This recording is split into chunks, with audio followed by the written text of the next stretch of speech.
We've watched the video all about zombies.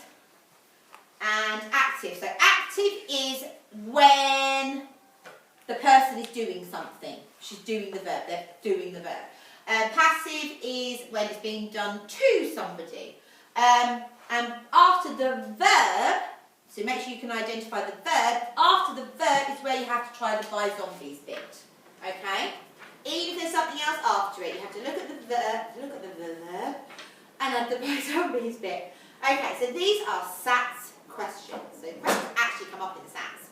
So year 5, it's not for you to panic, but like we always say, year 5, it's worth looking at now, because by the time, because you all know the year 6s, when we start talking about zombies, you'll go, oh yeah, I remember that. Because it's not something, even as adults, it's not something that stays in your head very well, because you don't use it very often, nor not on purpose. So having it, being exposed to it now as year 5 is really, really good, because when it comes to year 6, you have to use it in your writing. You're going to know a bit more about it. Does that make sense? Okay. It says, tick one box in each row to show whether the sentence is written in the active or the passive. So there needs to be an answer in each box, but only one. You can't tick active and passive, it can't be both. So first, step 1 is identify the verb in the sentence. Okay, so first sentence. The lost dog was found by the children. What's the verb? What's the doing in there? Is it found? Yeah? Okay.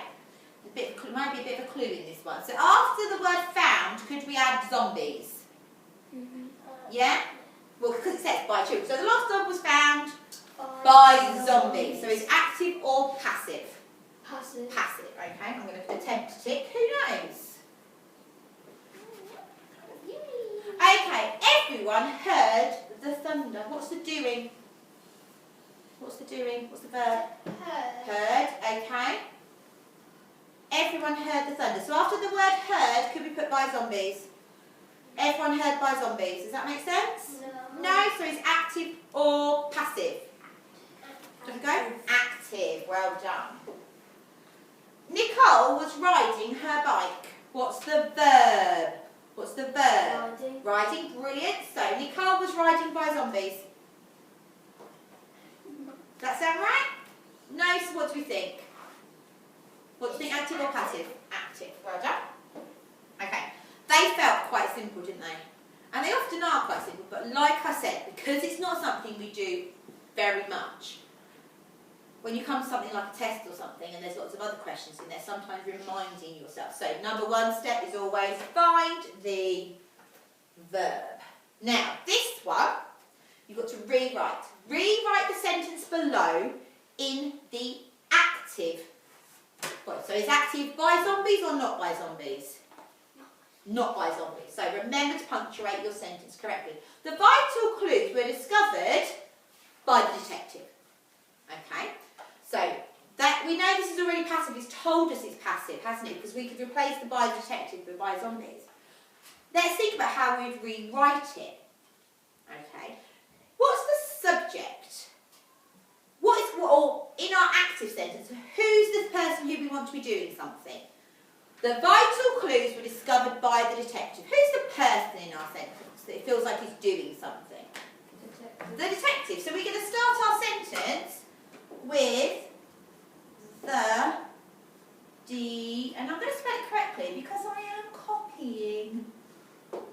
I'm not going to make up a new sentence. I'm rewriting the sentence. I'm using those words, okay?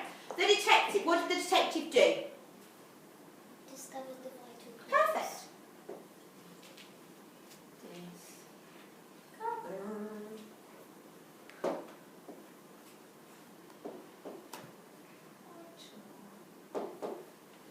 Clues. Fab, have I answered the question? Have I answered both parts of the question? Yeah, you're happy. So I'm going to turn my page in my test and move on. Check the question.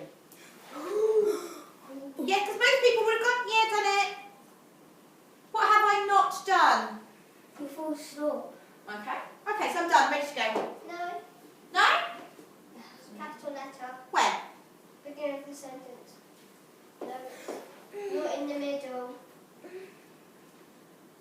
I don't think there's anything else. would you put a comma after detective? No, because the detective discovered the vital clue. You don't need a comma. It's not, when you read it again. You wouldn't need to add anything extra to that sentence, but you would, because if this says, remember to punctuate, and punctuate does mean capital letters as well, your sentence correctly. So if I'd have just moved on, that would have probably only been a 1 mark sentence. You wouldn't have got any marks. So even though Year 6 is not necessarily doing SATs this year, this is something in future you need to think about. Okay, shall we move on? Tick 1 box in each row to show whether the sentence is written in the active or passive voice. Now these aren't as easy. So number 1, otters live in clean rivers. What is the verb? What's the verb? What are they doing? Live in. Live. Live is the verb, isn't it? So can we put by zombies after the verb? Otters live by zombies.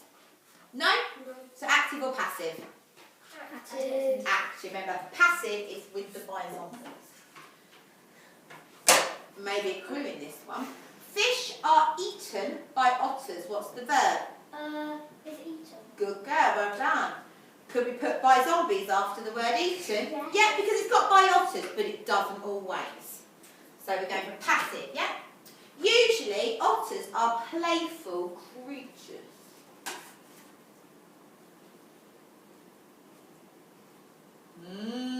What do you think? Is it active? Why?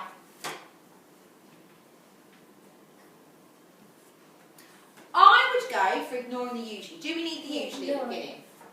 Not really. What's the verb? Playful?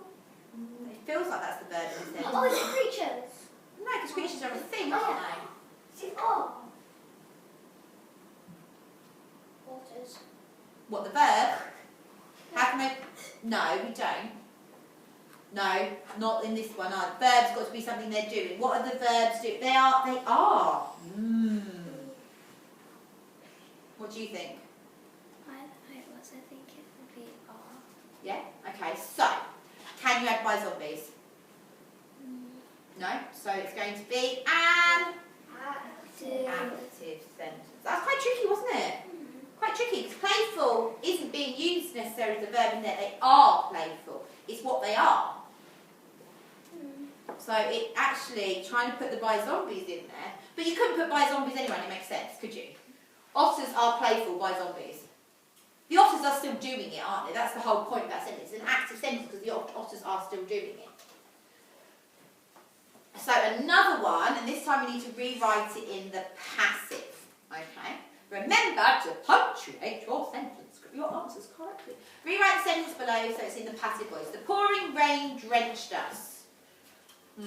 What needs to go at the beginning? What's going to start that sentence? What do you think?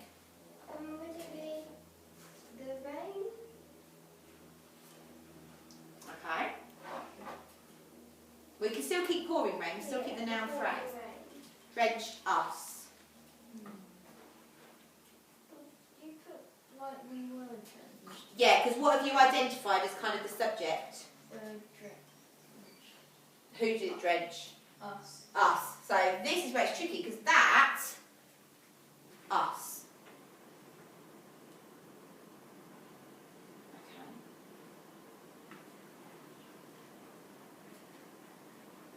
What are we going to start? We are. The pouring rain drenched. It's in the past tense, so it needs to be we were. We were. What were we? Drenched. Sorry, my E went a bit over. Drenched. So what's the verb? No, what's the word? Drenched. So we could theoretically put what after this? By zombies. But we're not going to because what will we drenched by? Pouring rain. By the pouring rain.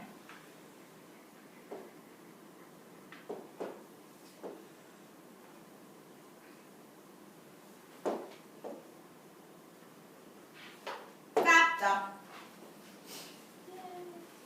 Yeah? What's that? There's a no full stop at the end. Thanks. Done? You put a capital P for pouring. It's not a proper noun. one doesn't need capital. Little things like that will lose you marks. We were drenched by the pouring rain. We were drenched by zombies. Right, you are now going to have a go at doing your own active or passive. So for the sentence stems, and sentence stems just means the beginning of a sentence, you are going to write an example of active and an example of passive for both, okay? Remember, they are sentence stems, but they're not necessarily going to be the start of the sentence for both types of sentence. Does that make sense? Because remember, when you do active and passive, you actually have to move around the words, don't you? But you do still need to use what's it. Some of these are actually really quite hard, okay, for one or the other. So just have a go. You might need to move around a little bit more. The idea is that you are relating these to World War II. Okay, so you've got the German planes, so I think that's going to be like, say, to the Blitz or Battle of Britain. During the Blitz, the sirens in the cities, many people, some towns, and in 1940. So you are using what you already know about World War II. If you are on Seesaw, I have put a lovely little picture of a zombie on each page, and you can drag that next to your zombie one. You guys can have a go at drawing zombies next to your passive